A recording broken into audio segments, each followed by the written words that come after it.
Good evening, everyone. Good evening. It's another Sunday evening, and I'm excited to be with you to spend my evening with you all today. I hope you are also excited to join me today.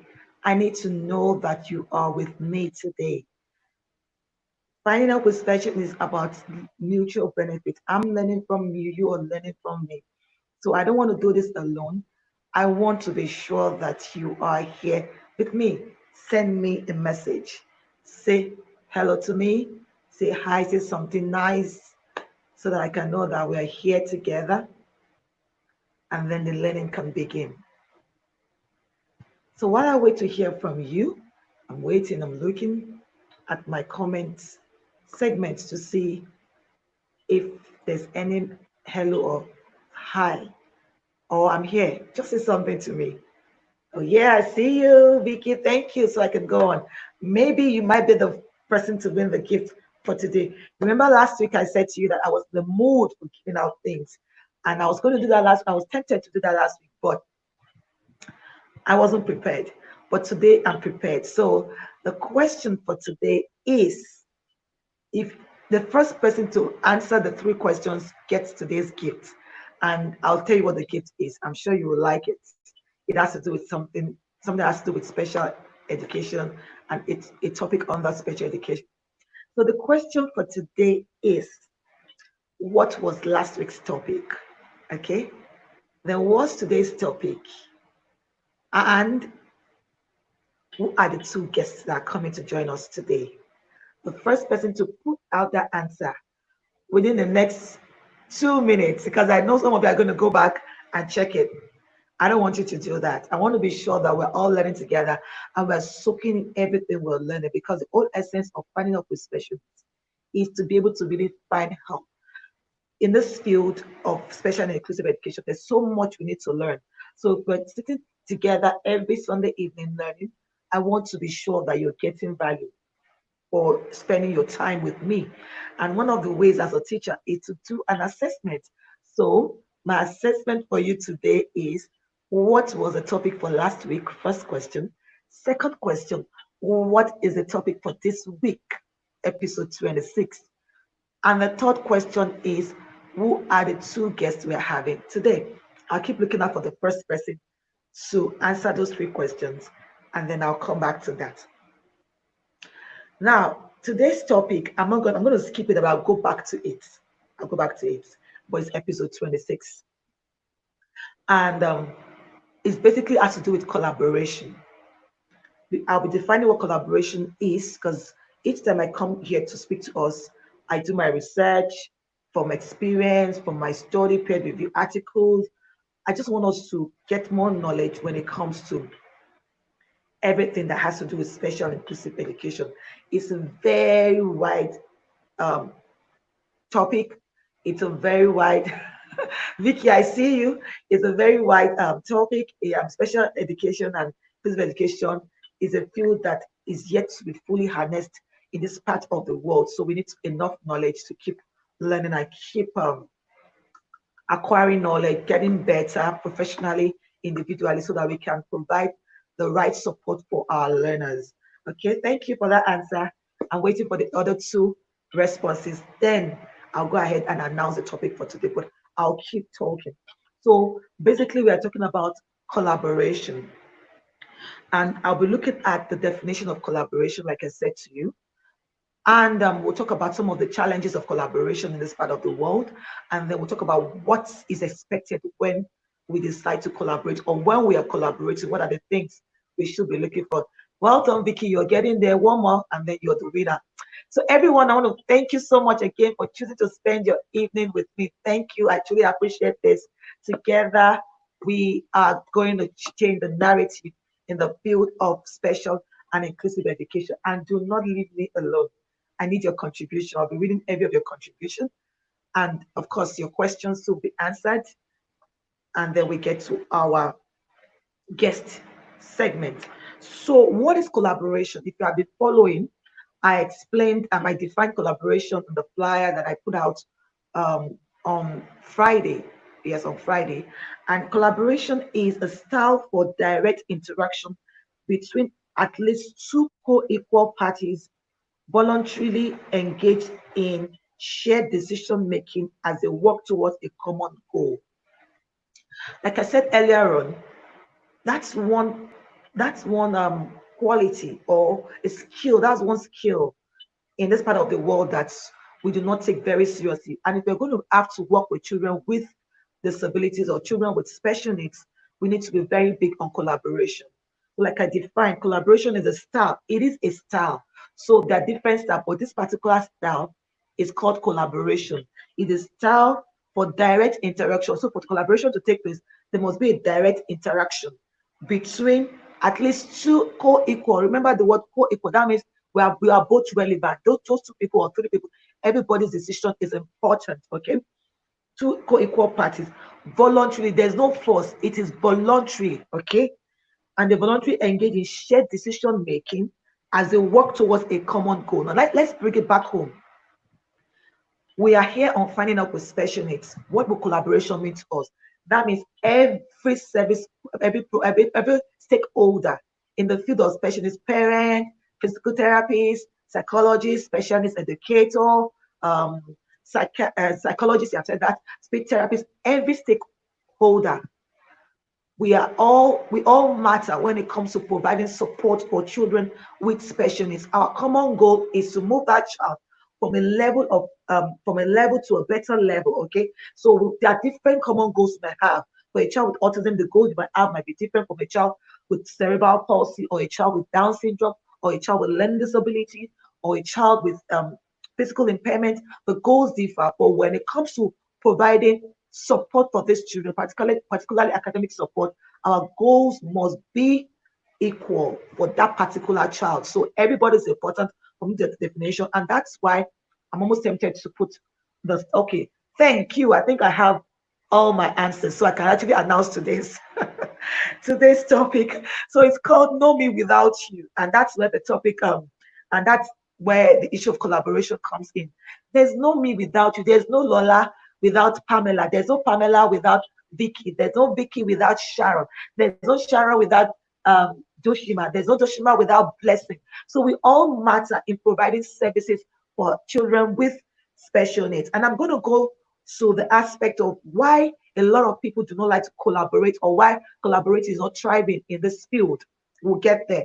But I needed to explain what collaboration is. And like I define collaboration as a style for direct interaction between at least two co-equal parties voluntarily engaged in shared decision making as they work towards a common goal. And we're looking at this in relations to children with special needs, okay, and relations to special and inclusive education. Now, I thought of it, I said to myself, so what is the what, the how, and the why? What are we doing? We are collaborating. Okay. Why are we collaborating? For a shared goal for children with disability. Okay. And then how are we doing it? How are we collaborating? Through interaction. Okay. Through interaction and direct interaction. Okay. So there must be an interaction. Before collaboration can take place, you cannot work alone. There must be interaction. We all know what interaction, I mean, talking to one another. Okay. Now, I said is a style. That means there are other styles. The other styles that could be available for collaboration are, you could, when you are interacting or you're collaborating, you can be direct, you can be directive. So a style for shared interaction could be a directive way. It could also be a it could be an accommodative or facilitating way. So we can have a direction, an interaction, and I'm just accommodating you in our interaction, or I'm the one facilitating. So for example, we're having an interaction right now, okay, and it's a sort of it's an interaction where it could be we can make it that collaborative, or it can be directive, or it could be facilitative. Right, for now, for example, this what we're having right now is a facilitating one. I am facilitating this conversation, okay, this interaction. But when it comes to children with disability, the best way to have interaction as professionals is to have a collaborative means of interaction. So collaboration is the way that research has shown works best for us to be able to get to a shared goal with children with disabilities. Now, I'll quickly run through the reasons. And because we don't have enough time, remember, we have guests coming up on the show, and we need them to share with us practical experiences. So I believe that's the place that we need to really pay attention to.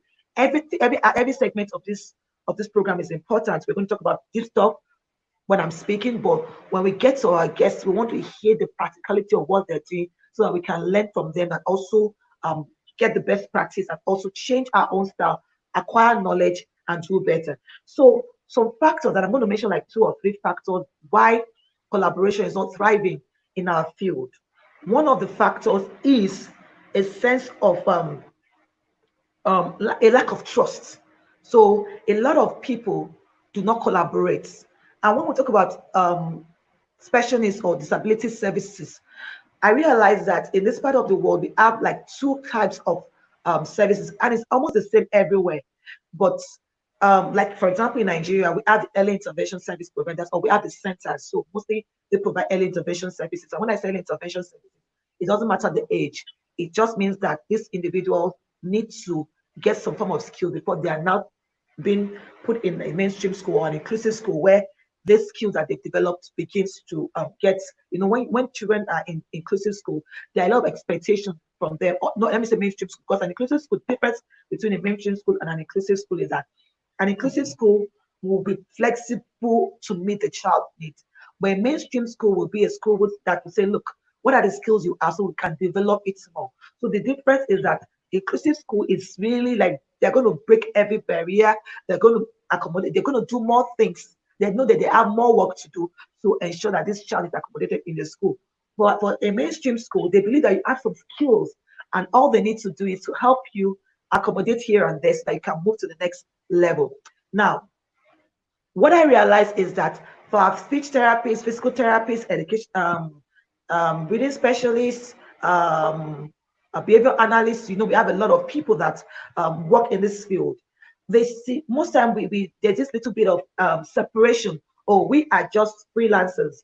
We are working with parents. We go to their homes to provide services, and sometimes schools reach out to us, and then we can come and provide speech therapy for them and all of that. So that's one thing. And then we also have the inclusive school or the mainstream school where we have the specialist educator working together with different professionals, and so that we can provide the best educational support for these children. Now, one of the barriers to collaboration, like I've said, is the fear of people not trusting one another. And I would say this from my interaction with people, and like I said, I'm learning from all of us too. So if you think you have any other idea, or you feel that you have something to add to what I'm saying, please put down your comment and I will get to it. So most times, a lot of people have this fear or lack of trust, thinking, okay, I am, and I will not blame anybody for having that. And I'm going to highlight some of the things that I have researched upon, and I've heard people talk to me about it. And the first thing they talk about the issue of fear is that I don't know what qualification this person has. So how would I collaborate with this person? So more like we all know ourselves. Lola Aneke knows herself and what she carries. Um, Lola knows herself and what she carries. Um, Blessing knows herself and what she carries, but she doesn't know what the next person, what qualification the person has. So the fear of, I don't want this thing to get out of hand. I'm not sure if this person will understand what I'm speaking about. I don't know the kind of thing or the kind of training this person has acquired for me to be able to say I am collaborating with this person. And I do not blame these individuals. That's one. The second issue is, and why that is, let me first go to why that is. Most of the professionals who are freelancing, and I think I mentioned that last week, who are like, oh, I'm a behavior analyst, I am a physical therapist, I am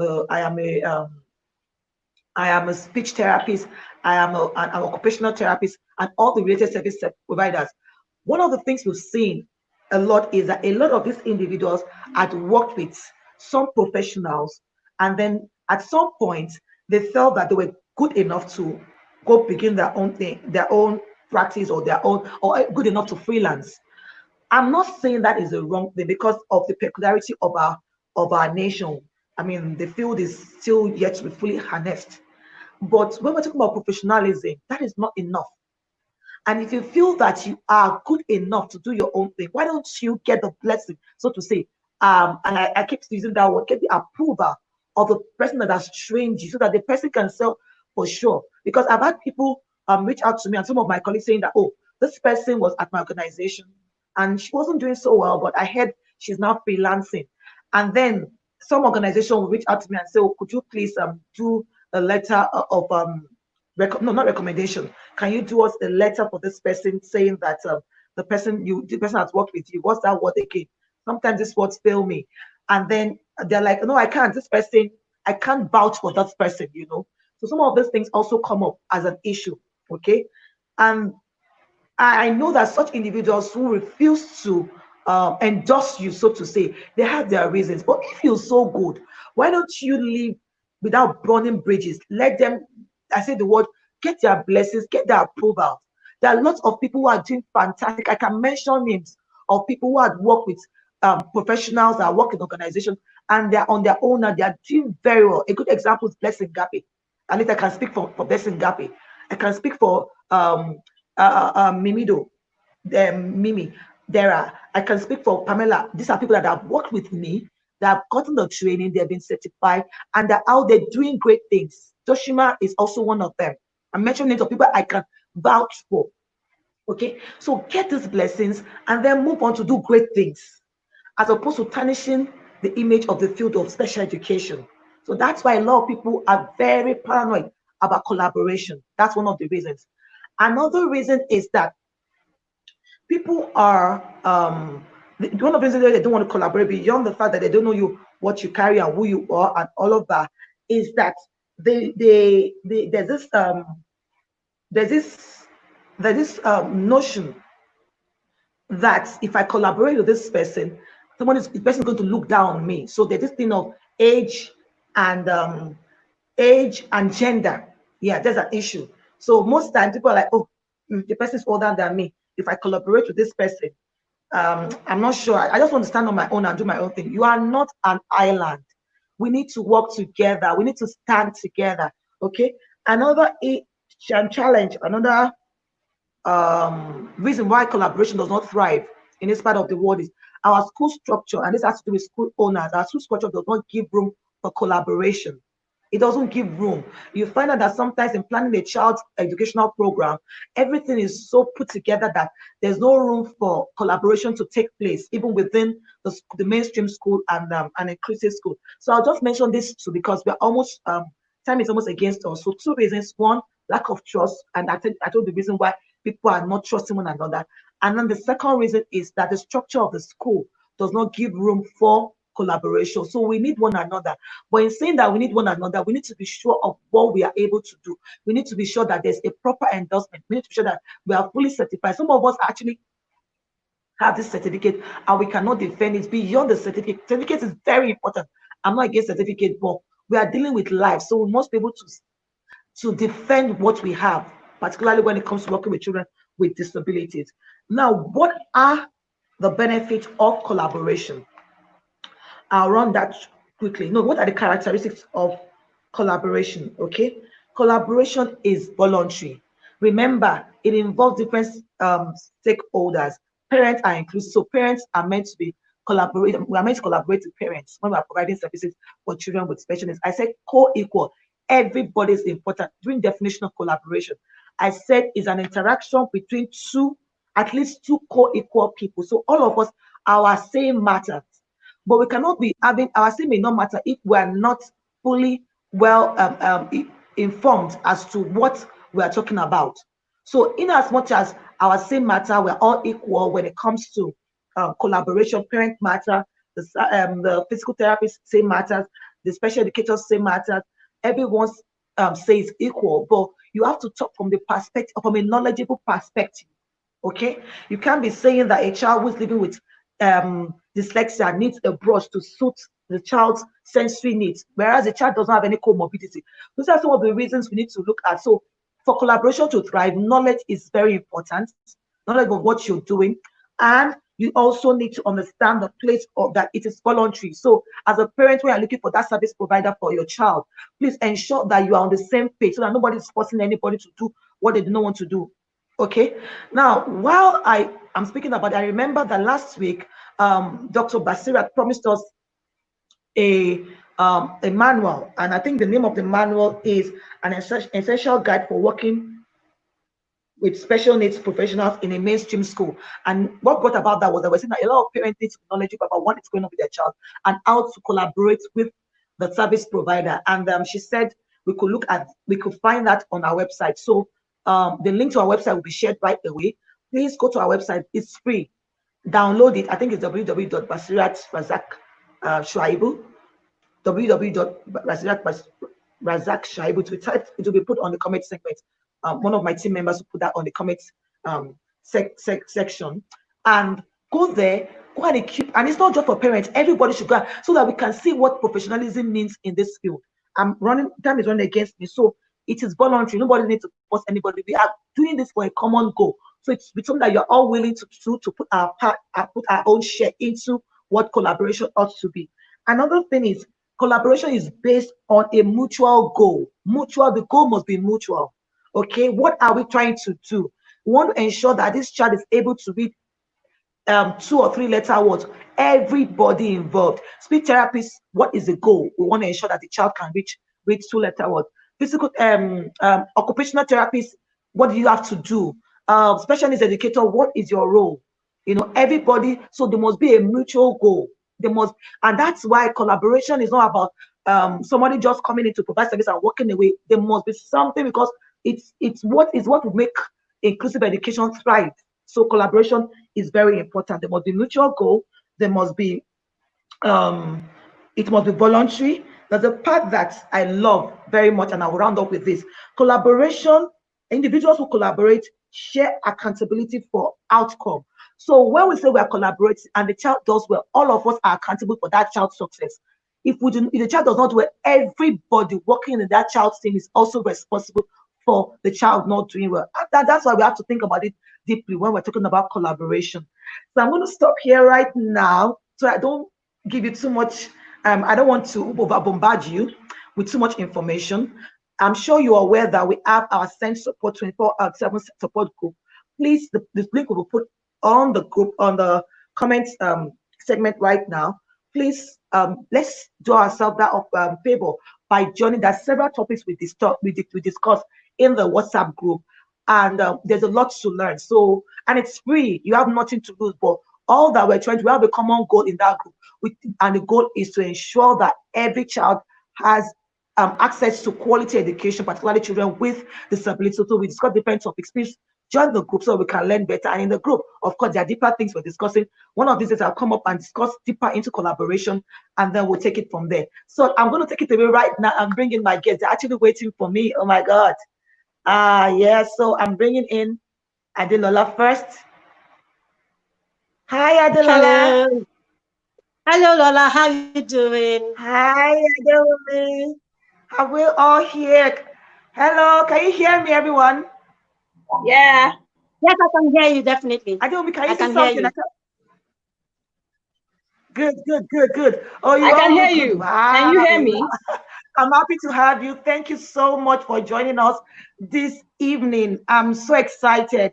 You are the two of my, I mean, I have a lot of favorite people, but to think that two of you are here together today, it's like, it just makes me feel, I wish you can feel my heartbeat right now. I'm super excited. I So can we imagine. can't wait to have you both speak to us.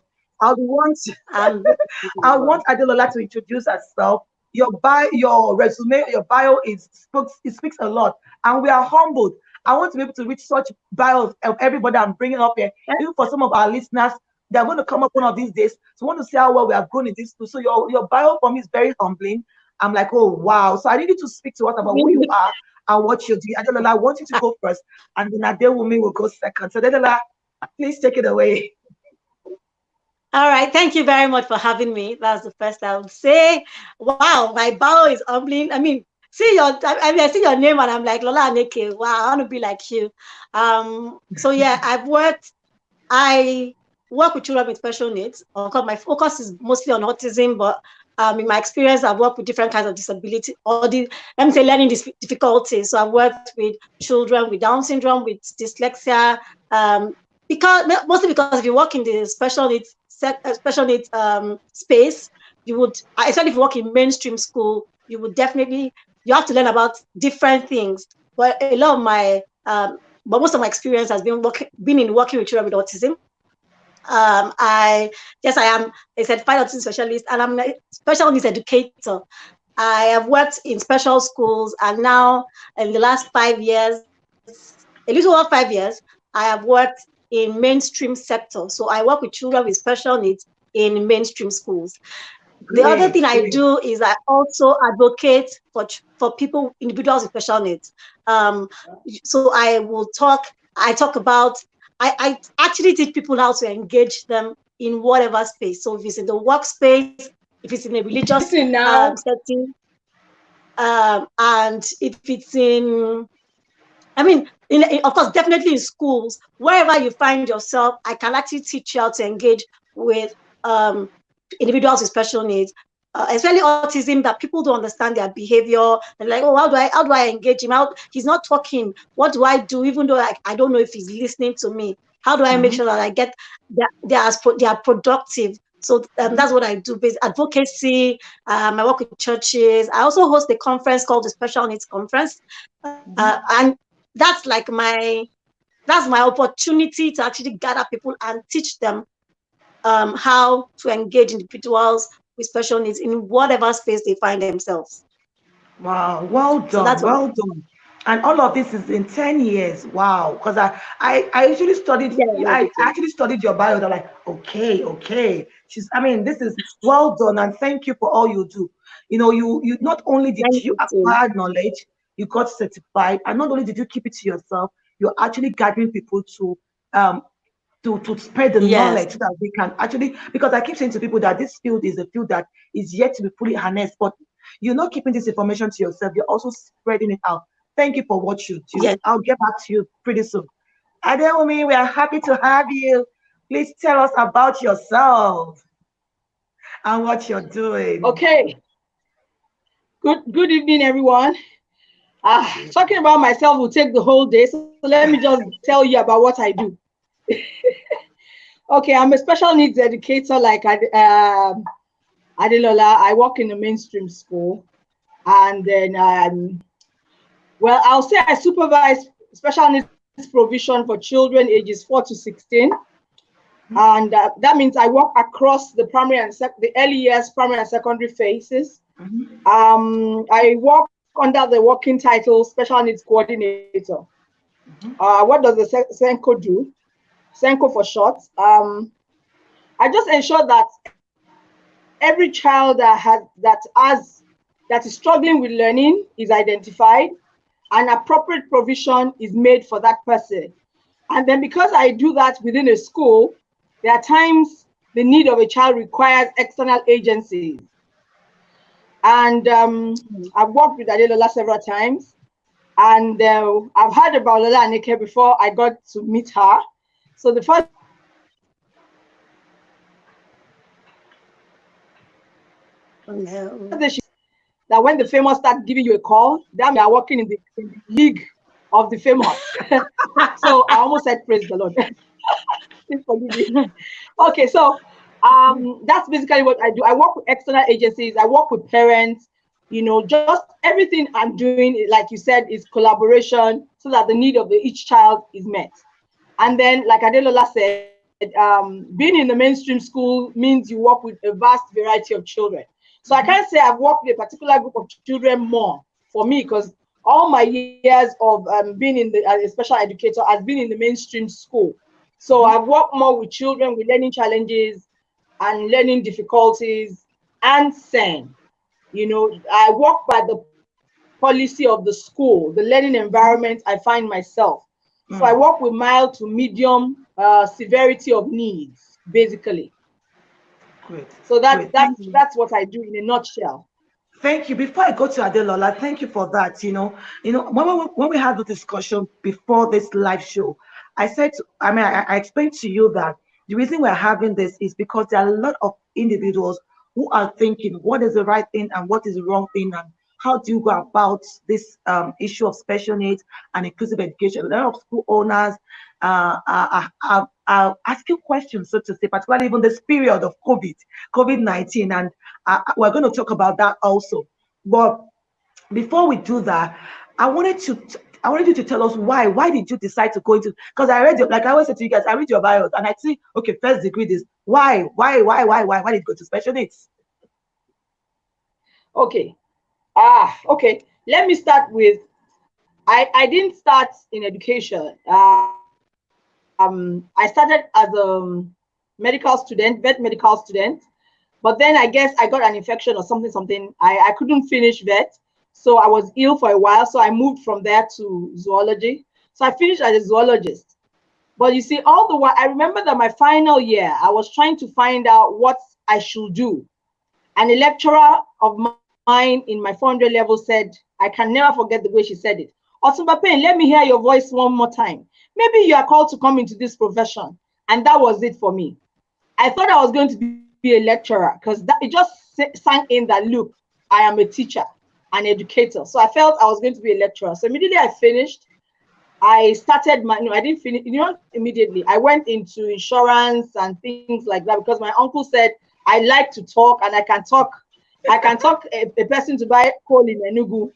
So I said, okay. So I went into finance for a while before I now finally found my way back to teaching. I decided, look, I think what that lecturer said that day is the call of my heart. It's tugging at me. So I went for my postgraduate diploma in education in Unilag, thinking I'll get a job in the university. They got me a place there. But then I got into primary school. And my aunt said I should just do primary school. I've taught secondary school before in youth service. So I should just do a little bit of primary school and then go on to the university like I planned. But 15 years later, I'm still in primary school and secondary school. I have not left that phase. And I don't see me going to university to lecture yet. But so I'm enjoying where I am. Then I started as a teaching assistant. Then I became a reading teacher. And then there was a space in special education needs. And then my boss then told me that, have I ever thought of going into special needs? I said, well, the only thing I know about special needs is dyslexia, because I have a cousin who's so dear to me who has dyslexia, and I've been the one helping him with school, with his learning support. I didn't know that was what I was doing, but I just realized that my auntie doesn't have his patience, and I know that I seem to get what to do with him.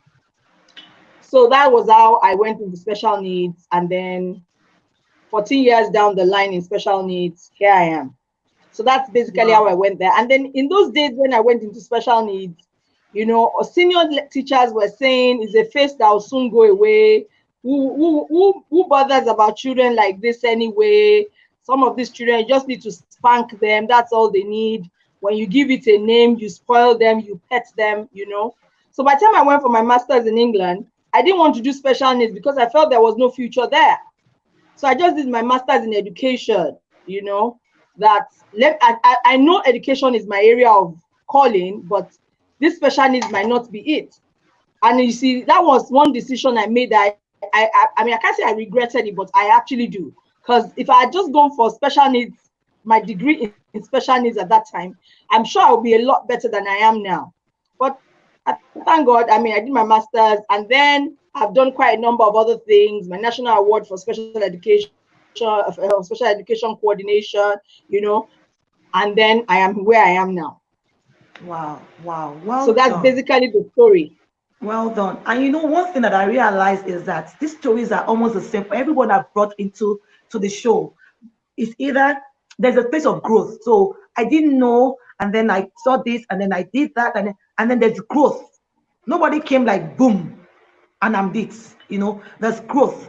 I also hear you saying that your aunt, your niece, was it your niece or your nephew, because of dyslexia, the parents were not patient. And almost everybody, there's something that draws us. There's a goal. There's something that draws us. And then not only did we just do it for your niece, you didn't do it for that person, but you took it on a bigger scale. Well done. And thank you for all you do. I don't know if I've ever said that to you, but I'm saying it again to you. Thank you for all you do. Adilola, what's your story? Why special needs? All right, so I guess my story is quite different. I did study education in the university. So, when you are studying education and you're like, what next? What do I want to do with this? I studied biology education. So by part 2, part 3 was a question of, do you want to focus on the biology aspect or the education aspect? In fact, a lot of my classmates focused on biology. So they would, for their masters, they would go for courses like environmental science, ecology, fishery, and stuff like that. But um, by my third year or thereabout, I started to think a lot more, and then of course, and then we did some form of psychology of education. So I started saying that, oh, I could do. I like to talk. I like people. I could do human resource and all of that. But here's the thing: way before I entered university, I had interest in Down syndrome. I used to look at children with Down syndrome and wonder. I knew some of them. I didn't know personally. I used to see them.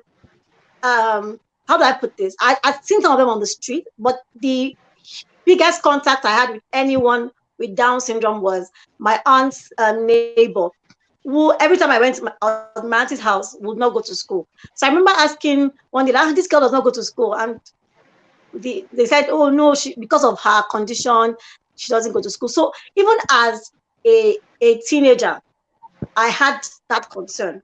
But I didn't want to study education. I wanted to study medicine. So it didn't occur to me if that I could actually help. So I'll say, oh, if I can help, when I become a doctor, maybe I'll be able to help out. But when I was studying university, in my third year, we learned there were 2 courses I took in part 3 that struck me. One was guidance and counseling, and the lecturers did talk about what's this thing? They talked about intelligence quotient, IQ, and they told us about learning disabilities and how in fact, the way they said it was certain children will not be able to learn if you cannot teach them. If you teach them and they don't get it, it's not your fault. That was the perspective they brought it from. In my part 2, I done psychology of education, and then I did it again in part 3, developmental psychology, and they talked about learning disabilities again. And Down syndrome was mentioned again. Like it was mentioned as, so I said, oh, now that I'm doing education, maybe I can help these children that have been said, that my lecturers are saying cannot learn. Of course, I'm a Christian, so I prayed a lot about it, and I felt strongly, but I didn't know how to go about it. So I just felt like, don't worry, I got you. That was how I kind of felt like God was talking to me, like, I got you. So permit me to because that's my experience. And then in my part 4, I was talking to an older friend. An older friend was like in his 40s, was in my early 20s, and he said, "Oh, he said we should check out anything on special needs in Nigeria." That was what we're checking for, and I found autism in Nigeria. So permit me to mention name. I found Patrick Speech and Language Center, and we found that online. We sent an email. Then there was this ASU strike, and I worked in Patrick Speech during my ASU strike. I volunteered, and that was in 2009. And from 2009, while I was in Patrick's, of course, that was autism. I fell in love with autism. Patrick is solely, at that time, and I think it's still like that, was solely autism. So in Patrick's, I had only autism experience, but I fell in love with it. Then I went back to school, finished school a few months, and moved back because my family actually lived in Abuja at the time. And then I went to Abuja, and fortunately for me, because my aunt knew I was volunteering in the center in Lagos, she told me, oh, there's a place in Abuja that they do the same, which was Zamar Institute. And in Zamar, they had autism and Down syndrome. So that gave me and cerebral palsy at the time. So that gave me the opportunity to work with different disorders. And I realized that because autism is invisible, it doesn't show, we had more children being diagnosed late. And that was how my interest in autism awareness grew, because there was no way you could do autism and not talk about it. I needed people to know. We're seeing children, in fact, I can't say children, we're seeing teenagers coming at 15, at 12. In fact, I think at 18, I can't remember, that were just being diagnosed at that time. Yeah, so we did have some early, I would see the early years, the children that would come in at first, that would come in early, and the progress they were making, and how much work we had to do with the older kids. And I would say to myself, if only these parents knew. And so I think that was what sparked my interest in autism, so that over the years I have done more. I started to do more work in autism, and so.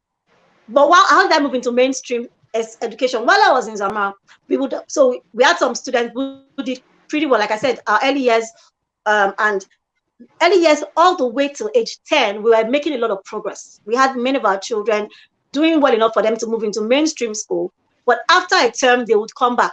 They were regressing because, and this is very important. In fact, I asked it here because we are talking about collaboration. So while I worked solely in the center, I knew that there was a team that was trained in the center for integration in mainstream schools. I knew that, but I also knew that many of the schools didn't let them come in. The plan I was told, and I'm being honest here, because I wasn't in that team, was that when parents took their children to the school, and they said, oh, this center wants somebody to come with the child, they would say, don't worry, we can take care of your child. Don't worry, we can. So only a few of our children actually had the center's support in being integrated in mainstream school.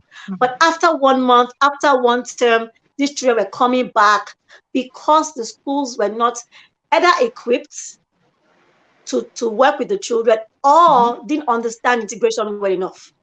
So because in that conversation, I started to think about it, that I wanted to be part of that change. If centers, I mean, at that time, I thought the best. I'd worked in Patrick's, I was working in the at this time. So as far as I was concerned, I felt if centers were doing a great job, then schools had to do a great job. Basically, schools just had to match up. So I began, and I spoke with my head of department at that time. And she was like, oh, you can learn about it. And that's how I started learning. Fortunately for me, I then moved to another center owned by someone who has a mainstream school.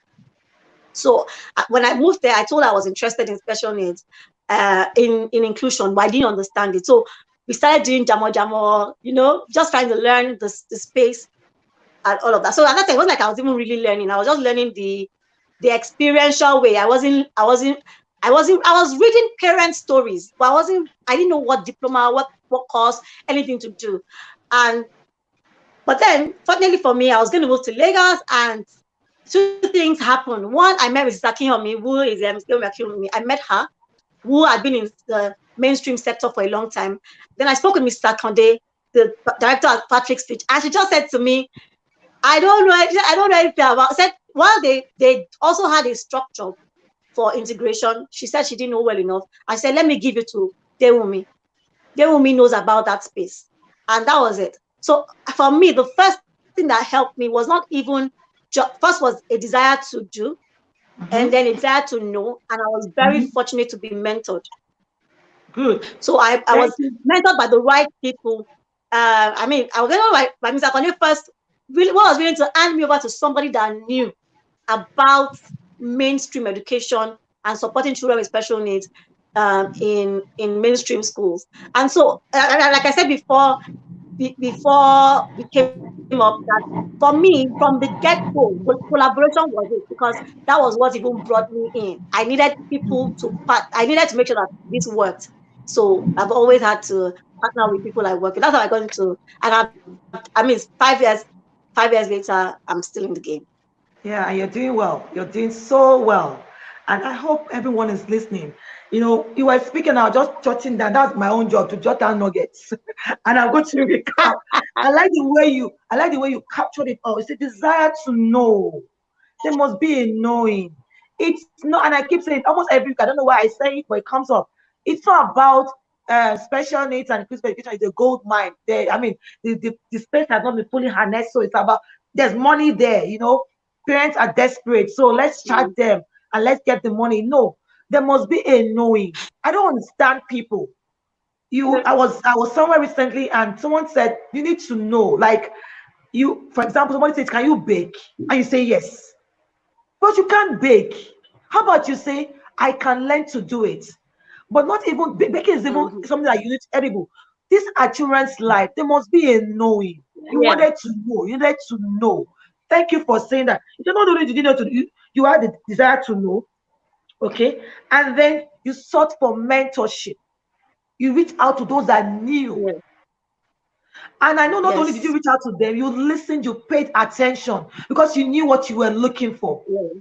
There was a yearning, and then you found who Yeah. had what you were looking for. When you found it, you did not stay Yeah. there. You went ahead to get your certification done. And not because you want to carry Yes. the button, whatever the certification is. You wanted to prove that your knowledge is not just street knowledge. There is the Yes. Yes. there is the Exactly. theoretical and the research-based knowledge of what you're doing. Look at Yes. your years of experience. You still went ahead to back that up. And not only did you do that, you learned to collaboration was also key for you. And we'll get to you because we want to Definitely. hear the specific things you're doing and that collaboration has worked for you in where you are right now. And thank you for mentioning those things. They're all coming to these streams. And it's coming very soon. They've all agreed to come because we need to keep talking about this so that we can clean up this space and build something good for our kids people with disabilities. Okay, and thank you so Yeah. much. I also saw the area you talk about information, getting information. Knowledge was it for you, identifying the particular disability. Okay, this is autism. How about the rest? Down syndrome, cerebral palsy, learning disability, and you sought knowledge from that. I was talking to someone recently. I think it was I Yeah. told me that somebody would learn autism about autism and say, "I'm a special needs professional." Forgetting that special needs is wider Yeah. than just autism. So thank you for putting that out there also. Okay. Thank you so much. Yes. Now let me come to I want you to catch your breath, drink some water. I'll come to Mrs. Akiyomi, and I want her to tell us what has the experience been as a Senko. What is it like? Because a lot of people, I remember Adelola was saying she wanted to get into a mainstream. She wanted to understand the issue of integrating children. She knew about special needs. She had worked in special day centers. She had worked with early intervention professionals, but she knew that there was more to it. Some kids are going to school. How do we meet their needs? And that's where you are. And thankfully, she was handed over to you. I didn't even know this story. Sometimes I'm in the spirit. I just felt these two people will connect. Let me put them together. I did not even know that there was a connection going on already. Please put us through the issue of what Senko is all about and what it looks like in your school or your inclusive or mainstream school. Please let us know what you're doing and how you do it for the benefit of those who are Okay. thinking, how does that work? Okay. Adelola, your story always inspires me. It just every time you say it, every time I hear you talk about it, it's beautiful because it's hard for you to see a young person who is concerned about such things about other children. You understand me? Because I remember that when I was in UI, I went to University of Ibadan. I used to follow my friend to a department. Her name is Fumi Fitikolu Adefuye. She was doing special education needs, and I was curious. But then I didn't meet these children, and I didn't have that passion that Adelola had. I mean, she didn't have a child that has learning disability. She just observed these children, and it woke up a need, a kind of a yearning to support, to help. And it's amazing for me because really, when I got into special needs, I didn't even know what I was going to do there because there was a vacuum in school, and my line manager at that time felt I could manage it. That since I've worked, and she's seen some of the things I've done with the children, and then she moved me there, and that was where I caught it. So when I started working on the job, I started meeting these children, I started listening to them, that I started getting interested in that field. Okay, I'm Senko now. What exactly do I do? And you see, the job of being a Senko in a mainstream school, even a school that is inclusive, is a very challenging job because you see, you are working with a lot of stakeholders. You are working with people, you are working with your line managers, you are working with people beneath you. I don't mean beneath you, your colleagues, your younger colleagues. You are working with external agencies, you are working with parents, you are working with educational psychologists. Do you understand? I got mentorship also, and I thank God for Mrs. Akonde. She happens to be my senior cousin, and she was able to tell me straight away, that you better wake up. I don't know what you're wasting your time there for. So a whole lot of things I did was because I got that push.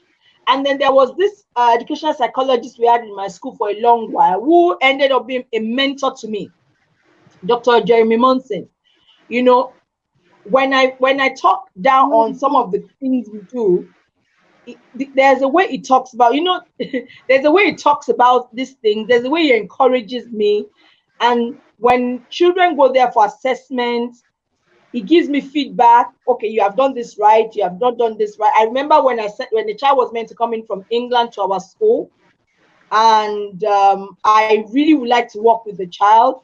He actually told the parents that we don't have what it takes to take care of this child now, that they should wait another year. I felt upset. I felt a little angry. But I remember I discussed it with my colleague, a member of my team.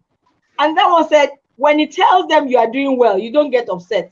But this one, he has evaluated it. He knows us well. He knows our capability as a school. And he's saying the child should stay one more year. So you take a whole lot of things in stride. And then you see, we started talking about this before we came online. External agencies, people who claim they know, people who have come into this thing because of the money they want to get out of it. I'm sorry to say it that way. And then you meet them at an IEP meeting, and they're discrediting what you're doing because they want to win the confidence of the parents. And then I remember one particular person, and I'm not going to mention names. And, she just went on and on and on. And then, when people come in from outside the country, they think you people that you are in Nigeria, you don't know what you're doing. They feel, oh, they've come from outside the country and they are coming to teach you things, And then this particular person came and was giving big labels, trying to convince the parents. And you see, I couldn't manage the not what she was saying. It's no big deal. The woman can take her child and go. But you see, the child is so young, so vulnerable, and because of your own business. So we had a face-to-face, and I told her, I might not be from England. I might not be British. From Britain. I might not speak like you are speaking, but I know what I'm doing. I studied in this country. I went there because I'm in a British-oriented school, a British international school, and because of that, I trained I trained under people. I used to tell people there was a time I would carry suitcases for Senkos in England because I want to see how they are doing their work. So it's not something that I'm big. There's no big here. You come down to learn. So don't come here and give me England. Don't give me that. You don't know what you're talking about in this regard. And a lot of parents, I lost a parent because that parent eventually took the child away. But over the years, we manage our acts better with external agencies. So you see, at times, people will say, Mr. Kyomi, you don't refer us to Nigerian educational psychologists. You don't refer us to Nigerian this to do this. I say it takes a lot of confidence because some people come in chartered. Yes, they get their chartered, whatever they get from England or America or anywhere in the world, but they don't renew that charteredness. And if you are not very conversant with these things, you don't know that there's a renewal process to it. True.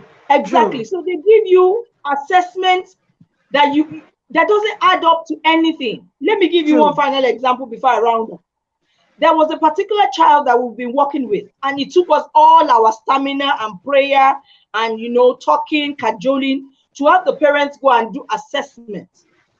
And they went to do an assessment with an external agency. I will not mention name. And when the report came back, I was not only angry, I was hurt. I was crying. That, okay, so what have you brought back? What is this? What is this? Do you understand? So working with external agencies, being a Senko in Nigeria, in fact, there are days I just step out of my office, stand outside, and just be breathing in, breathing out, breathing in, because you just get so frustrated. So you have that with the external agency. Then within your own community, I have teachers that will feel you are all this new age thing. These children, all you need is spank them very well. They will know what to do. You have those ones you are dealing with. Then you want to do some other things for the children. Access arrangement. Access arrangement, you can grow gray hairs. That this child needs 25% 25% time. extra time. Mhm. You hear teachers say that is unfair. Mhm. Let me give you one Teachers. example. There's a child I had who had fine motor skills issues. He can't write so much because of the way his fine motor skills are, is. And I told this teacher, don't give him notes to write. If he has notes to write, I will write for him. We didn't know COVID-19 was going to put us inside the house, that we won't need to be writing. Typing is And he said, how can a child be in class and not write? So we had a lot of arguments. When I come to his class to write notes for that child, he's upset with me. Until one day, he's a math teacher. He asked them to rule a line, and the boy could not rule a line with the ruler. And as he tells him, hurry up, do it, his hands are shaking, and he couldn't coordinate himself. The teacher ran from the fourth floor to come and meet me in my office. Mr. Kelmi, now I see it, now I get it, now I see it, now I get it. I will never give him notes. If he had not seen it, he wouldn't have believed me. He felt I was spoiling. So you see, being a Senko means you are fighting at times with external agencies. And you see, that's why it's a lot harder for me to collaborate. I have my own team. There are some things I need. I'll call Adelola. Adelola, do you have anyone that can do this for me? You know what I need. So I have my own team that I work with. There are some children that will come and say, you know what? Go to Patrick's speech for a year. There's a boy I had one time. I said, you know what? 3 days Patrick's speech. The remaining 5 days you'll be with Grange, but you leave at 1 o'clock to Patrick's speech for therapy. I don't do therapy. I don't know how to do that. Do you understand? So I have my own team that I work with, and I'm very, very reluctant. And I know it's not good. I know. I mean, just talking about this topic. I know that I should be a little bit more flexible. It's not good to say you don't want to work with these people. I've had people tell me, Mr. Kelmi, we do assessment. I'm just reluctant because I don't want you to bring the assessment, and then I read it, and it's like I'm like, what have I gained from this assessment? Do you understand? Some people feel because you can use the Webster battery assessment, you can use clinical assessment, that is all it is. But after the test, what recommendations are you giving me? What goals? Exactly. Are you cutting and pasting it? Are you saying dyslexia and you are giving me the same strategy for autism? So those are the things that come on my table, and at times people feel, Mr. Kelmi feels she knows everything. What do I know? How many years have I been here? I don't know as much, but you see, the few I know, don't come and confuse me, because I will be the one to face the parent and then tell the parent that, you know what, I don't understand this educational psychologist report, but this is what the need of the child is. How do I look? I will have eggs on my face like that. So that's basically one thing I've seen about this collaboration. That for me, I've seen a lot of things in this field. I've seen people that when they come into your office, I mean, you don't know who they are. You stand up to say hello. You stand up to say hello to them. And they start talking about these special needs, and you know they don't know anything. They just did one online course or went to America to do some courses, then come in with LLB, QQQ, CCC, and then because they are eloquent, they have money, and then you are like, oh my God. Do you understand? And these people, oh my, it's just, I'm so happy we're talking about the admin section, the collaboration. Those are the things that you just hear them and you're like you just told us earlier, what are you talking about? I've been to meetings and I'm like, wait, let's talk about special needs. Let's go to the very beginning. What is special needs? What areas of special needs do we have? Because you are confused, because they will merge, they tell you autism children, because they are autistic, at times they don't eat all the kind of food you give them. And I'm sure Adelola, I've called you sometimes and wonder, Adelola, if somebody has autism, can they do this? Because it just confuses you too. Where is this coming from? So those are the things that I have seen that has been very challenging in the bid for external agencies to win the trust of parents into their private establishments. They've come up with a lot of shenanigans. Wow. Everything you were talking about, I was just like, oh my God, were we in the same room? Because I've had practically almost the same experience. And I'll capture the things you've said. For those who are listening, I might not be able to pick the juice of what you're saying. and I'll still throw a question at you. Then I'll come to Adelola, and then we'll try and see how we can quickly get this over and done with. Passion. Adelola mentioned that, and you picked that passion. Very important. These are lives. These children are. Imagine what a life is, and then you're joking with it. It's a child's So life. passion is very important. Mentorship can never be overemphasized. Mentorship, you can never, because there are different hierarchy of knowledge. So what you think somebody else has gotten, so it's always important to be open to learning. Mentorship, every time on this show, we never plan it, but mentorship comes up. Very important. Yes. You also said something about assessment involves collaboration, and that's I've never seen an assessment that is done by only I've seen it here, but for my practice, if an educational individual sends a child to me for an assessment, that person, I must hear from that person. I must hear from the mother. Everything must be put together. So I'm thinking this collaboration thing is for us in this field. You're not collaborating, there's problem. And I feel that's why I said these are the issues people have with collaboration. Most of us parade ourselves as who we are not. So it's killing this field. Now, when you were talking about assessment, I said during my own training, there are types of assessment. There's the psychological assessment, the one that psychiatrists and psychologists do. There's also the psychoeducational, where we ask school psychologists, they do it. And there's also the educational assessment. Yes. Such that for children with special needs, you have to do a placement assessment. So when you now say we want assessment, I think that was what I opened up with last week. When you call us up, I want to do assessment, I will tell you, I do educational assessment. There are other tools I can do, but I need to do it together. And for me, my training was together with the psychologist. So that there's psychologists will tell you all of it. There's grammar, there's minus 2.5 and all of those things. And like, okay, what do I do with all of this? So after all that is said and done, what am I supposed to teach this child? Exactly. Do you understand? They want diagnostic assessment, and I'm like, I'm not a doctor, I'm not a neuropediatrician. And that's why this for me, this platform for me, this weekly finding of perspective for me is to really find help for teachers, for parents. Let nobody bamboozle you with grammar anymore. Exactly. Everybody, and it's because it's a multidisciplinary approach. Psychologists will do their own assessment, medical personnel will do their own assessment, educators will do their own assessment for a placement. Because after all that is said and done, they're bringing them back to the special educator. Because that's what you are. You are a person that teaches children with special needs. Do you understand? And then another thing that I heard that was funny to me is this thing. I don't know if you also hear it, because all that you were speaking on, I heard, okay, so somebody said ABA as an educational curriculum. I'm like, I'm hearing that for the first time. So I don't know if maybe I'm old school. ABA, applied behavior analysis, as an educational. So a child in primary, so a child had been going through a program that they said is strictly just ABA, that has its own program. So and another person asked, so what can this child do?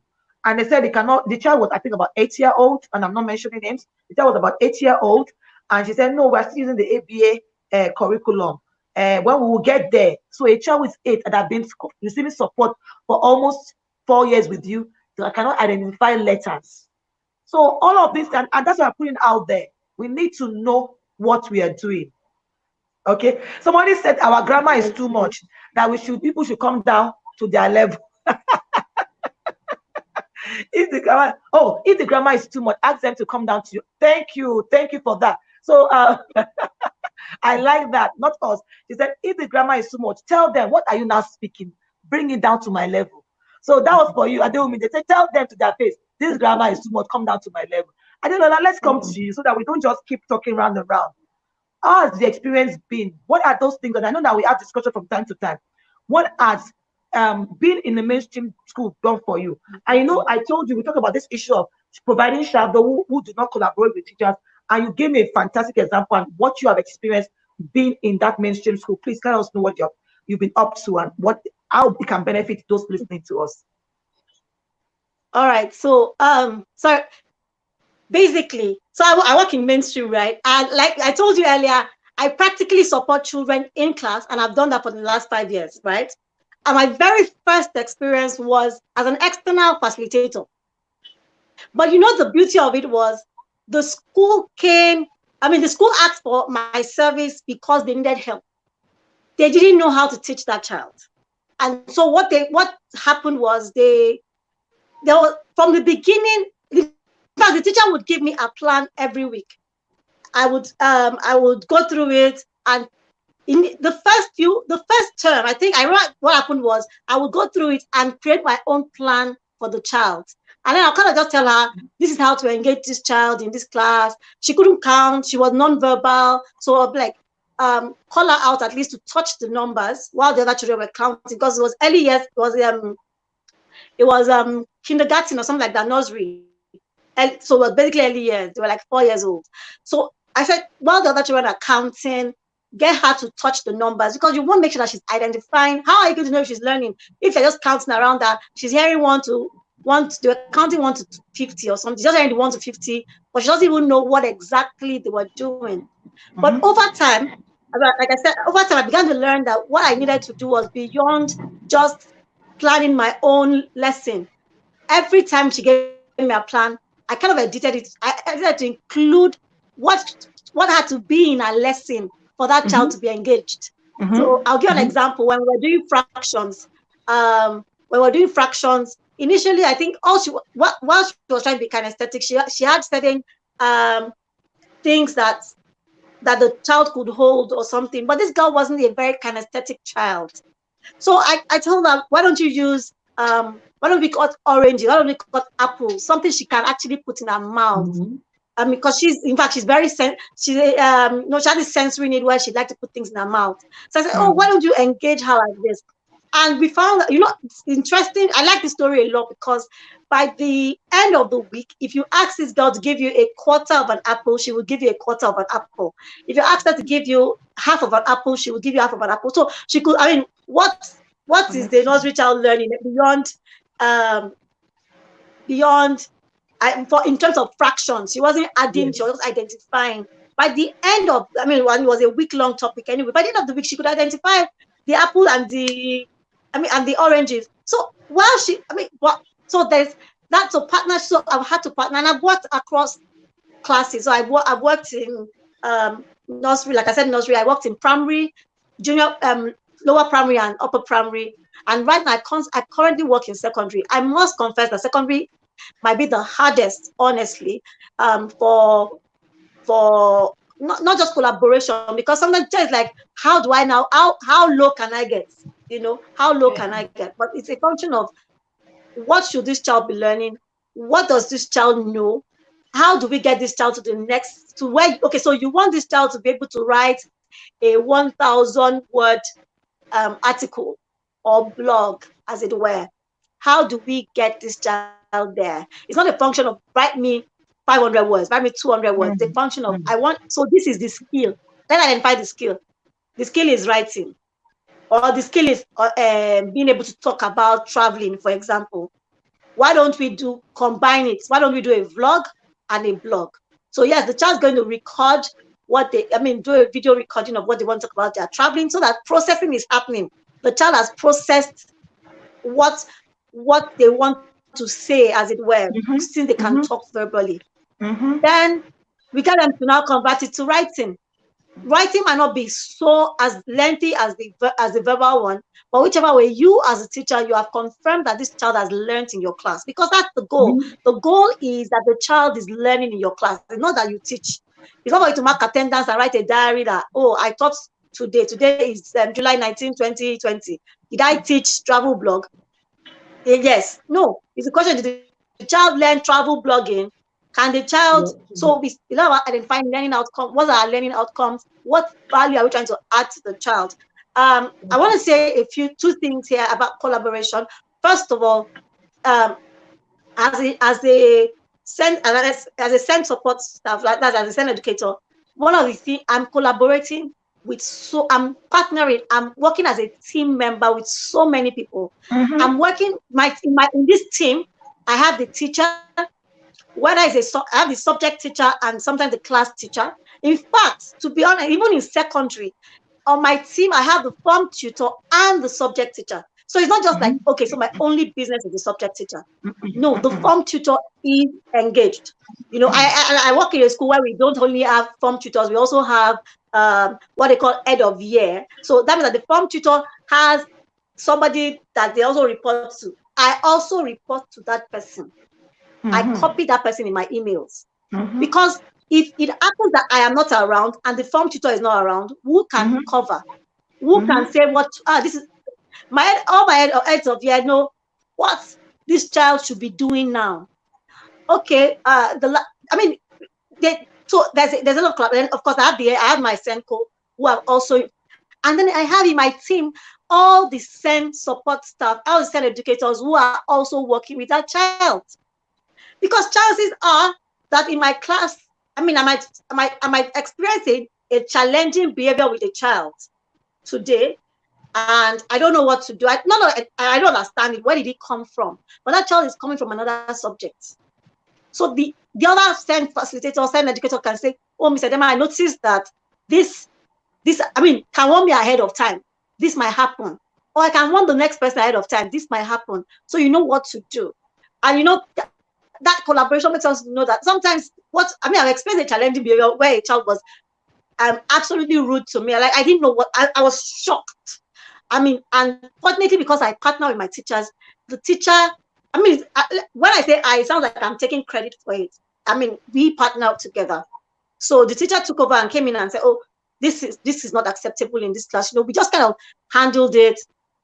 And the next thing, of course, we got in touch with the head of it, and he just simply said, oh, I already got a report like this today. And we began to trace. We found out that I was not the problem. I actually thought I was the problem. That's why I did. In fact, the two of us felt I was the problem. So the teacher came in to save the day, like, oh, Mr. Dema, maybe you're annoying this boy. Let me help you. But apparently, I was not the problem. So the boy just brought a baggage from somewhere else and just dumped it on me. But what if I was in that space, like I was the know-it-all, and I wasn't partnering with the teacher? The child would have been caught off guard, and most would have said, "Oh, all right, the two of you get out of my class." The two of you, which then there's disrespect for me, because the child would automatically disrespect me. All the children in the class would start disrespecting me, and of course that just it kind of what's the word I'm looking for? It kind of reduces my efficacy or my efficiency in that class. But because the teacher handled it well, the next time we're in that class, we didn't have such issues. So basically, what I'm saying is that you have to identify your team. And Mr. Kim talked about the psychologist and all of that. Teamwork starts from reading the educational psychologist's reports. So I'm going to assess this child and just have an independent mindset about this child. But somebody else has also seen this child as a professional. I will look at their own. Yes, have I seen, in fact, to be honest, when he was talking, I was like, I have seen copy and paste. In fact, you will read two reports sometimes. You look like you just pick out the children's names. John's name is Shade's name. And maybe the pronoun. So yes. So but that's where collaboration sometimes starts from, because you have to understand that somebody your team might make a mistake. How do you cover for that person? So I will not show up in my IEP meeting telling parents that this your. So so this is me being honest. I don't know what her experience is, and my Senko probably shares the same mindset. We understand that the parents have spent money to get this assessment. So while I'm reading the assessment and I know that this is complete crap, I would not say you've wasted money. I would say I don't completely agree with this report, most likely because what the person saw was different from what I've seen in the last 2 weeks that we've been doing our own assessment. But why am I doing that? Because because I'm also careful, so that when the parent goes outside and they want to rubbish my work, she will say no. To be honest, my name doesn't really count with parents. It's always a function of the school. They would say, but in school, this was what they said to me. And these people have shown from their conversation, they know my child. They know my child. So when you're rubbishing you're rubbishing their work, it's like they're saying they don't. When I'm having that conversation, in fact, almost every parent meeting I've had, it's always parents saying, you know my child. It's true. Then they change. They say, oh, they say it's true. It's true. He does that at home, and it's like, does he do this? In his previous school, did he do this before? I feel like, even when the parents wants to deny, they're like, yeah, we've heard something like that, but maybe just one time. I'm like, okay, in the last 2 weeks it's been here. We've seen this consistently. So for us, understand that the teamwork is beyond, it's not just me and the teacher, it's me, my colleagues who also work with the child, my senko, who interestingly is the face between me, the And the school, and student. the parents. True. My the my, I have little, I mean, my senko is relating with the management, but I also like to also handle management, because sometimes I have to identify what am I supposed to copy in this email. Who should I copy? Is this email appropriate for me to copy senior leadership, a member of the senior leadership team? Do I have to copy? So I understand that. Then I understand that the parents are my team members. They are my partners. Yes. Even though my Senko, my Sen administrator, is the face between me and them, except in meetings, she's the one that sends them emails. I have to be able to document well enough for her to carry them along. Because if she's able to carry them along, I mean, if I can't just say, I mean, if I'm not documenting well, if I'm not writing my reports effectively in a way that, if I'm not communicating effectively through my reports. So, for example, you can't be writing a vague report, something that, I mean, I honestly have seen reports by people, by external people, or by even people that send facilitators. And you're like, what did this child achieve today? What did you struggle with? What I mean, can somebody read your report and work with this child tomorrow?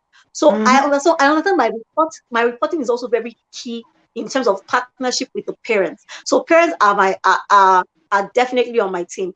External facilitators, sometimes some of the students I've worked with, let me not use myself. There's one child that was in my school, was the autism spectrum, that the speech, whatever school was doing with that child, the speech therapist had to be informed and tell them how to engage out, because we're also, I was not on the team. Yes. But because of autism, and like I said, generally we just I collaborate, I speak well with my colleagues.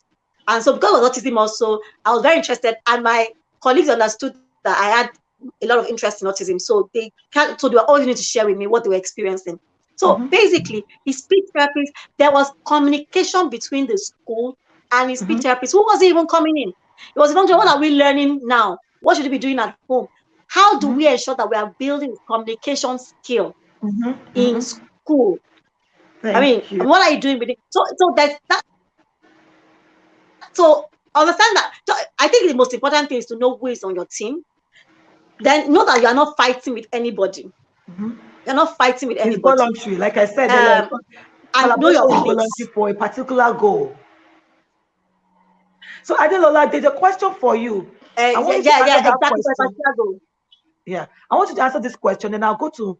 Would you say that the children? Yeah, would you say the children in your mainstream school get adequate support, given the number? Get adequate support given the children who are in mainstream school without a diagnosis. How are you coping, having to show up in every class? Please share techniques for other schools. Okay, so I will start by saying that in my school, two things happen. The best, I mean, the children that get the best support to a large extent are those with a diagnosis, with some form of report, some form of if their needs are identified. Why? I can't say the best, because the truth about it, while we still do our homework, the recommendations really help, because it means that by the time I'm putting together my by the time we have the IEP meetings, or by the time we are putting together our IEP, we are also incorporating the psychologist recommendations, and that's easier. However, even whether the child is has a diagnosis or not, the teachers have to be equipped to work with all kinds of children. Now, I don't move. Particularly for me, I mean, I've worked. Let me say, like in primary school. When I worked in primary school, I worked in. So, for example, I could take this session. I'm working with children with special needs in year 4, or children with special needs in year 5 or year 2, or sometimes I might have. I might take only one subject in another class. So it means that And that is decided based on my timetable. So there's a timetable in place to ensure that I'm able to move from class to class as a shadow. I don't work as a shadow. I work as a SEN. So I work as a SEN educator, SEN teacher, and as a facilitator. When I say shadow, it says that I'm not sitting at the back. I mean, shadow oftentimes I'm sitting with the child, helping the child to do anything. No, and facilitating means that I'm working with the teacher to help the child. So the teacher and I are constantly having conversations. I can get into a class. I have to be flexible as well. I can get into a class and realize that something has happened with this child. And so even though this child have already had a plan before for this lesson, there might be some tweaking. There might be some changes. And so because I'm collaborating with a teacher to a large extent, I expect that the support is adequate. Why? Even if I am not there to provide that support, the teacher is providing it because it is embedded in the plan. True. It's embedded in the plan. So one, and then of course the timetable is. I mean, I'm looking at my school. School can do that. School can also do that. If you're employing your own SEN facilitators or SEN educators, get your time. You can plan their timetable to suit moving around. Ensure that your teachers are trained. Trained in the sense that they can identify needs, and not to, and it's not the laziness kind of identification of needs. In the sense that you don't come. I don't know. It is for Mrs. Akinomi, but you cannot come to my department and just say, "I think this child has dyslexia." No, you will say that this is what I've been experiencing with this child. You can't label. This is what I have done. This is what I have done, and it's not working.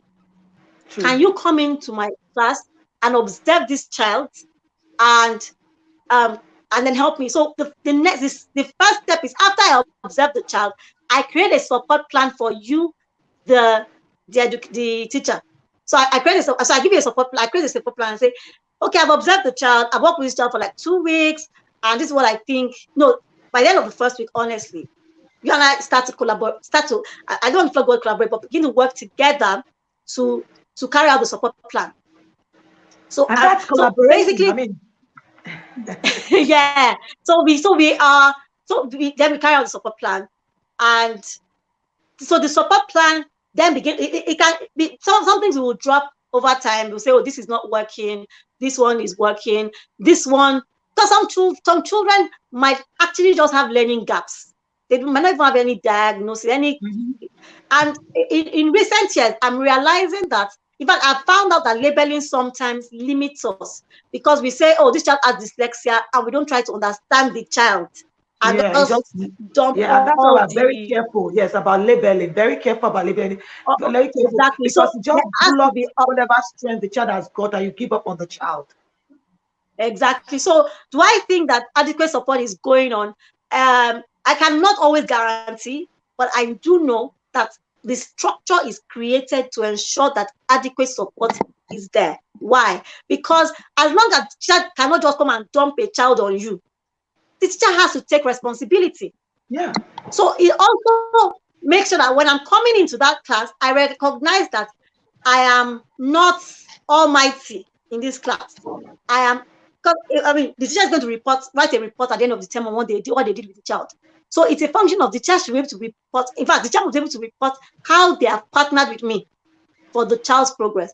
And let me tell you one reason this is important. I must say this because one of the things you want to do is you want to add value. You want to make sure that child is learning. Second, but the child might not learn at the pace you want. So you can't say at the end of this term, this child, while you will write, you would expect, your goal is at the end of this term, the child should be able to write 2-letter words and all of those things. 5 2-letter words.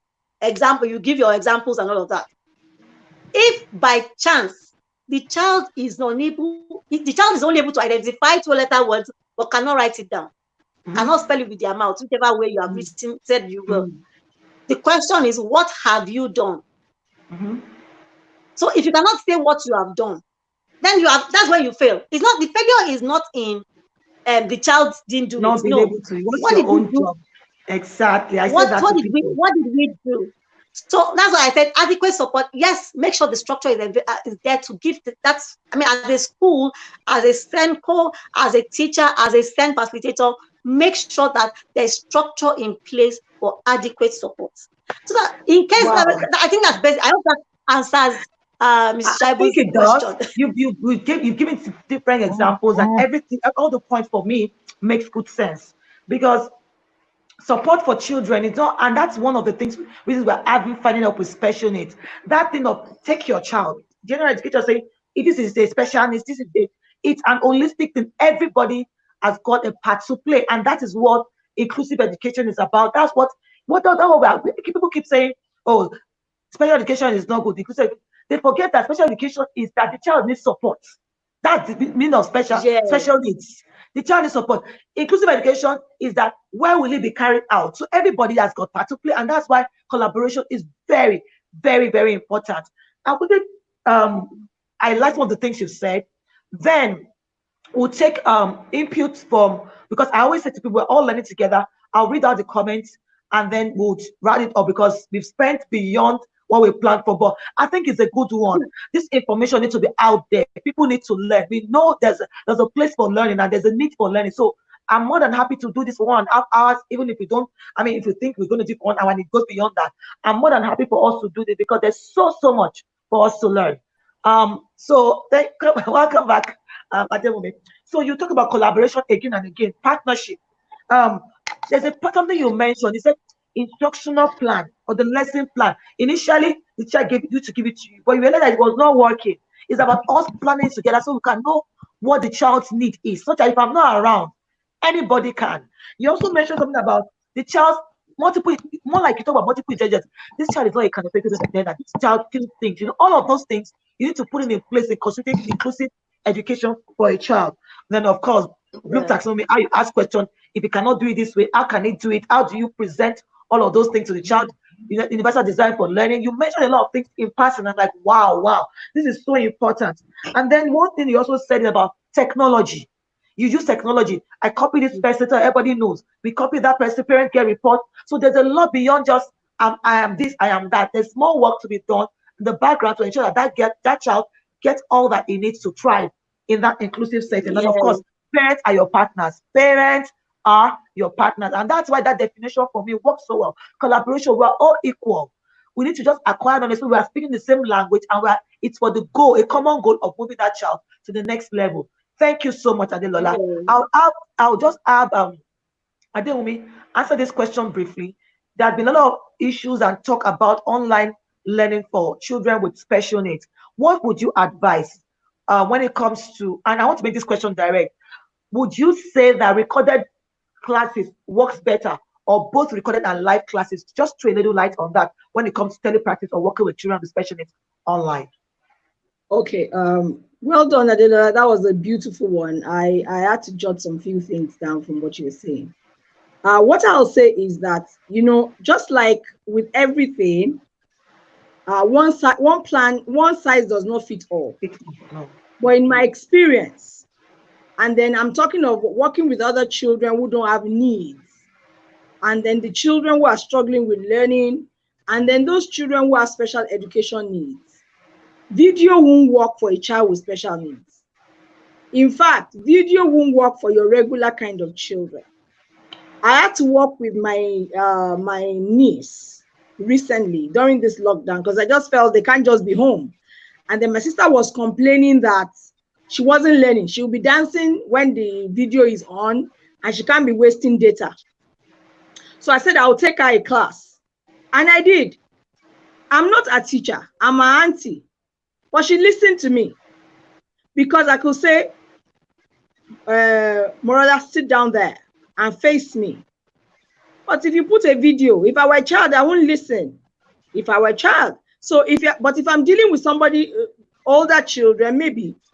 So I prefer a visual platform where you can have a conversation with the child, and then have a backup of the video, and now that is repetition, reinforcement. But in lesson delivery, you can never take away that part where the educator communicates learning. And then I'm communicating learning, and then in special needs, and I know that as you are teaching, you are looking at the child's face, the body language, the attitude. You are looking at everything. So before you get halfway, you know when the child is learning and when he's not. You know when the child is confused. You know when the child's attention span has snapped. You know what is going on, and you can quickly stop and ask, did you get that? I know you didn't get that. I was too fast, right? And usually my children will say, yes, Mr. Kyomi, I know you said this, but I don't know from that part. Then you start. So when you're dealing with children, and especially these children with special needs, you can't do video. You need to, learning involves every part of them. You can see them. You can ask questions.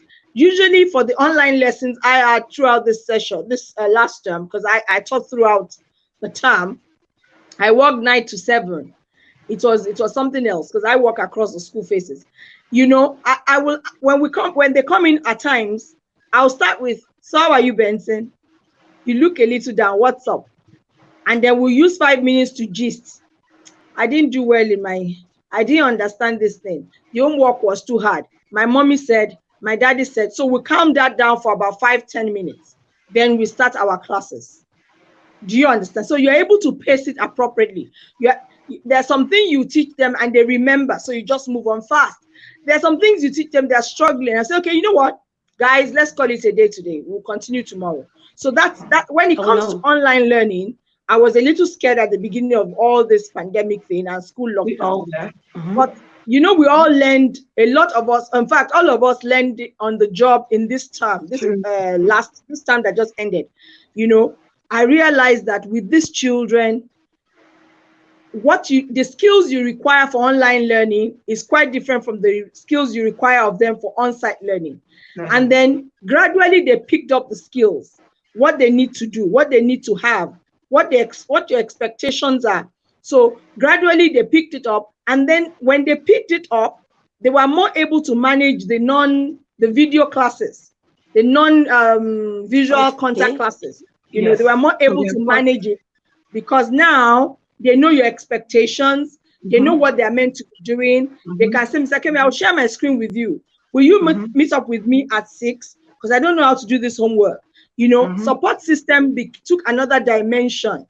We even had support system for our exams when the children came in. And then we did the same thing, the reader work, the prompter work with them, myself and my team. You know, so it's a new phase for all of us. And it's a new phase for the children. And then it's good that we learn together, looking at each other. And my school now, for next September, where all subjects are going online, as in they're going on Zoom, so that you can teach it. You can communicate with your student visually. You can talk, you can see them, you can ask questions, you know, as close to on-site as possible, basically. Yeah. Thank you so much. And then, sorry, girlfriend. Sorry, I'm going to cut you in. There's something Adelola said, and I really appreciate that thing, that when teachers come and tell me the child is not achieving, you know, there's some children we will not know they have needs at the onset when they're coming into school. Yeah. So when teachers start picking up challenges with those children, initially they will come and tell you, I've done everything. And I realized that most often than none, these children just have gaps. Gaps that first quality teaching will close in class. Instead of making me and my staff, my team and I, old and haggard, working with a lot of children, you know. So I designed a record of concern form. And in that record of concern in primary school, I put the different needs that you can say you are having with the child. Working memory, attention span, reading comprehension, spelling. I gave them about 15 choices and boxes to tick. So you would tick it. That, the child has spelling issues. And then the next place is, what have you done exactly? And that's how and teachers bring us, I've done. I said, don't say it to me. I want it written. Because this is what I will have at the base of the file. Right? What exactly? So they've learned. Before you come and tell me a child has need, you have to put what is the need. What exactly have you done? Yes. What have you done? And so when I know what you have done, exactly, then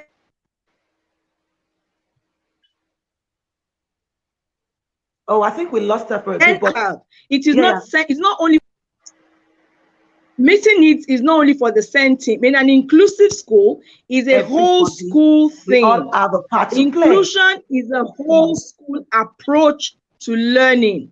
Even the gardener is aware, so that for Everyone. children who will put plants that are poisonous in their mouths, you are on guard, you are Yes, in yes, place, yes. you know, and our support is by everybody. That's it. Thank you very much. Thank you, Wow, Adelola. That wow. was This is like amazing. a whole lecture that we need to go to university and get a degree for. Well done, ladies. Well done, well done. I will read out some questions. I want to thank everyone for joining us today. You've all stayed put, and it's been a wonderful experience. Thank you all, everyone on our website, everyone on YouTube, everyone on Facebook. Thank you so much for joining in. And I will take my time to read every of these questions and comments so that because I keep saying to us, we're all learning together. So we're never going to ignore you. Yeah. So let me just start with this last one. It says, inclusion is the old school approach. Thank you for that, Miss Akinhomi. Everybody's involved. Abimbola Bazbamshaye said, thanks so much for your well-structured answer to Omolola's question on whether online classes or video is best for special needs children. Thank you so much for that. Now, Basirat said something to Mr. Akinwumi. Akinwumi, she said, no, Akinwumi. Akinwumi. She said, would you say class size affects the outcome of your virtual lessons? I think it does. What is your average class size? We want to answer that real quick. Okay, yes. Initially, when we started, we lumped all the children, especially in secondary school, together. And then the children started complaining. Now, the regular children, the mainstream students. So we had to put them in small bits. Now, regular class sizes now went down to about 30 per class. And then we have 2-3 teachers in class, on the visual learning class with a SEND staff. So we have more people working with the children at the same time. So it's not a teacher missing a child and not knowing, you know, because I asked some of my SEND children, I said, like, they don't get to call me. So I just sit down and rest my back. You understand? And then we ensure that in the lower school, in the primary, the videos are on. So we see what they're doing. And then because we have more teachers in that class, they can see what if a teacher misses something, you know, and then the other teachers support. And no, somebody has raised their hand, you know, collaboratively, the teachers manage the class. And this for your virtual classes, right? Support. For virtual yes, classes, online. Fantastic. Yes, please. This summer that just went, that's the way we did it. So we have more than one teacher in a class. You understand? We had more than one teacher in a class, about 2-3. And then in the lower primary, we had more. We had about 4 teachers in a class in the lower primary. In secondary, we had 2 teachers minimum in the class with the children. So we had to split the classes into smaller bits for real, because it was too big. And then for SEN, the maximum number of students we had per withdrawal session was 2 this term, this summer term, the visual term. We had maximum of 2 children per teacher. That was what we had. Usually all the classes we had this term was one-on-one. It was a lot of work, but it was worth it. Our children did very, very well. They did very, very well. Thank you. Across board. Wow. Thank you for all that you do. Let's take the next comment. Well done, Adelola, for that educative and transparent explanation on ways of handling the special needs children and their trainings. Thanks so much for your effort. God bless you. This is from Nana K. She's a behavioral analyst. She's very strong on I'm going to bring her up and we're going to ask her specific questions about ABA because there are a lot of things going on in this part of the world that people just, what's the issue with ABA and special education and through school? How do you behavior management? How do you involve that? I am aware of how this goes, but I want to bring a specialist to talk about that. But she says, I would also like to put it out there that there is presently only one board certified behavior analyst in the whole of Nigeria, and that's BCBA Asia Kaku. I can't call that. Dr. Nwokolo is the only BCBA in Nigeria. Yeah, if she did approve this plan, then who did? Behavior plan. Excuse me. And then she said, Pamela Manu says, I agree with you, Mrs. Akinhomi. Real-time classes work better as opposed to recorded classes. Again, from Nana KH, she says ABA uses well-structured behavioral principles that are run based on very thorough functional behavior assessment or a functional assessment.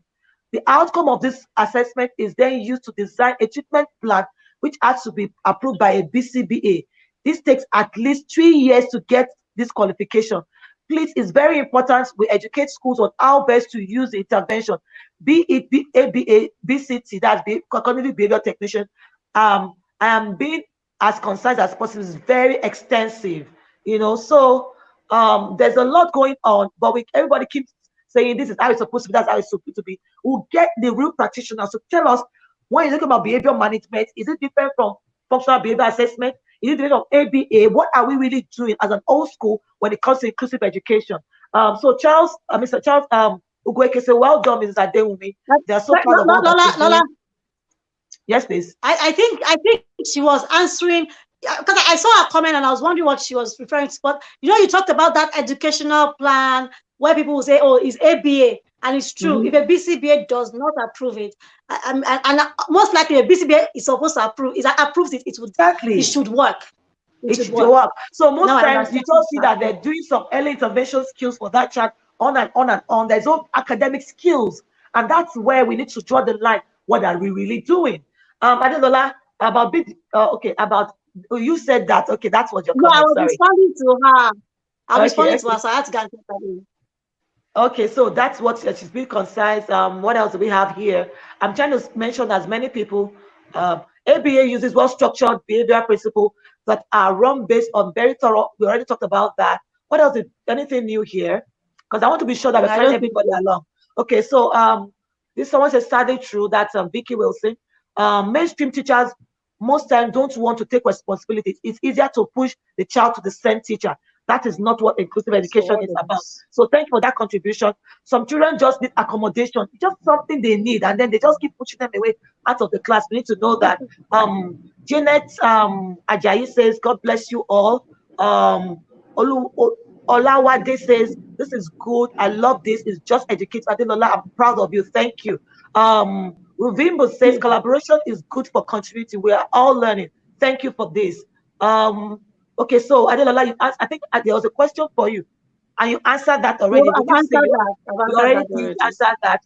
Adelola, someone said to you, I'll definitely come to you when I get to secondary school. That's the whole idea. That's the whole idea. We are bringing the people that will walk us through this process so that we do the right thing for the children. Ajibike says, hello, beautiful ladies. We love you, Ajibike. Thank you for that compliment. Abibola Babshire says, nice job, Lola and Adelola and Adewumi. Keep up the good work. Thank you. Of course, Basira said, if their grammar is too much, ask them to come down to your level. Please, let's speak normal English here. Adewumi Payne makes a good gist body. Laughing so hard here. Assessment involves collaboration. Passion is good. Basira is saying hello, ladies, to us. Mr. Osai Brown saying congratulations, ladies, for advocating for special education services. Very nice. So I think we're doing a good job. Well done, everybody. So many things about collaboration. Yeah, good point about collaboration. Yes. So what else? What else? He said, I don't mean you're very hilarious. They're telling you so funny. Lack of trust and fear of making situations more complicated is why people don't want to collaborate. And you've all also attested to that fact, okay? So these are just comments. I wanted everyone to know that they matter. He said, so what else? Join the sense of group. We're going to bring in different professionals to equip us more, humble ourselves to people who know what they are doing so we can learn from them. Very important. What else? Yeah. Someone is clapping for you. Everything you said is very true. Diversity can be streamlined. Special needs is a big umbrella. Pick an area and build on it. Seek for mentorship and collaboration so you can learn and acquire more knowledge. Thank you, Adelola, for that. What else? Learn from inclusion should echo something. Yeah, back them up. Okay. Getting mentorship is key. More and more comments are coming up, but I don't want to appreciate everyone. Let me go back to okay, there's a question for you. I think she says, let me bring it out. She says, Madam Adewumi, that is why parents training is also important. Please read Ferguson et al. 2019 article on telehealth. It is a systematic review that And the literature include that both recorded video and virtual teaching are both effective with adequate parents training strategies. There are many more scholarly articles that point to the fact that both works, but with parental training. Thank you for sharing. Okay, so I think she was also, of course, we all have our different ideas, but from what she's saying is that if parents are being equipped, that can also work. But you need to know what works for your child, Can I basically. just drop in something for 20 seconds? Can you give me Okay, 20 please. seconds? Yes, quickly do that. Yes, I believe in teacher parent training, and then we do train teachers. I mean, we do train parents. When I have new intakes, and we are trying to do more of it now. You know that per term we train parents on these things. You know, I'm on the board of the King's Scotland resource, and we focus on parents. Sorry, please just let me give you this example. Mr. Akonde was the first person that made me realize the importance of parents, especially in the area of autism. I remember I was saying, what if parents don't know? You know, we're talking about early intervention and things. And she said, Deomi, in fact, it was a training, and she got up and turned to me.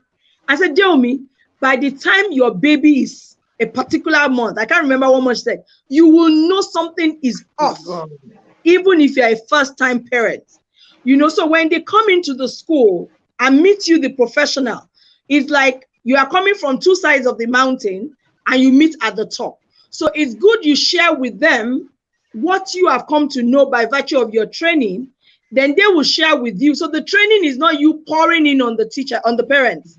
The training is like what we are saying, collaboration. As I'm training them about their child's needs, there was a time I had to call, a couple came to me, and then in my office there, I did a training for the two of them. I had prepared my PowerPoint. The father was like, he doesn't need it. I said, just give me time. And by the time I was done, he said, Mr. Kyomi, I trust whatever it is you're doing. So it's like, I come in, tell you what your child's need is, then you come in and give me a feedback.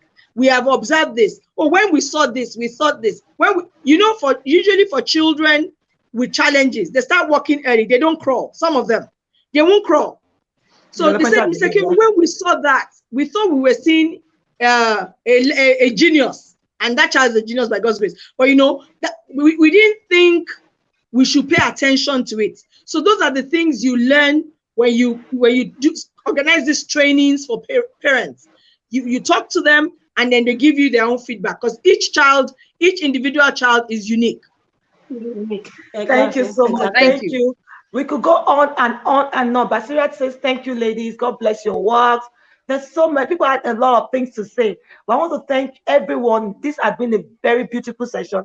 I said to you guys, I said we're going to gist, but these things are taking 2 hours, but it's been worth it for me, for everyone who's been here. Collaboration is key, good topic. I've learned a lot. So the feedback has been awesome. Well done, ladies. Well done. And I want to use this opportunity to let us all know that we are bringing different professionals together for the SEN Educators Summer Camp, which is happening in August. Adila will be there. Mr. Adem will be there. There'll be a lot to be learned. Almost 27 professionals, and we're going to be hitting it so that we can let us know that a lot can be done. And then, of course, you get their contact and all that, so we can keep learning. There's a lot to be done. So save the date, August 18th to 20th. You will hear more from them. They'll point them in the right. They'll point you in the right direction, and then we'll take it to the next level. So everyone, I want to say a very big thank you to you. Don't forget to join. To subscribe to our YouTube channel. Look out for this training. It's going to be a paid training. Just 3,000 for early birds, 5,000 for those who are late. But there's quality from what you've been learning from that training. But the sense because summer camp. If you were in the first one, I don't know was at the first one. It was out of this world. So you can imagine what we're bringing. And they will be bringing different other professionals with Mr. Akonde is going to be there. A lot of people are going to be in that conference. This is not nuggets. And we're going to be learning so much. So I want to thank you all again. Thank you. I love you, Adelola. I love you, Adomi. Thank you for being down to earth. Thank you, Lola, for what you're doing. You're doing a great job. The Lord bless you. I'm sorry I'm going spiritual on you, but the Lord bless you abundantly. Amen. This platform is fantastic and is what we need. And you did mention something we discussed, that we need to have a body. Absolutely, like I wrote it down. My paper here. Quality assurance, like a body that helps us to sanitize this this system. So I know that, and like I said, collaboration also has to do because of our culture, our elders, and all of that. Would have to think of all the professionals, see how we can put it together, so we can sanitize this space for the common good of our children. So that's something we are throwing out there. For I think people are listening. Let's come up with an idea, probably have an association, and I'm more than happy to be a part of this so that we can sanitize this space. Thank you for reminding me of that. I actually wrote it down. For some reason, we are far beyond time, and I have another session in the next 10 minutes. So I needed to round this up real quick. Thank you so Sorry. much, everybody. I truly appreciate you. Thank you. The winners for today's gift, I will get in touch with you. I think it's Vicky and Pamela. You get your gift. So I'll be in touch. Thank you, everyone. Have a beautiful, beautiful evening. Bye bye. Bye bye. Love you all. Thank you for joining in. Thank you. Bye.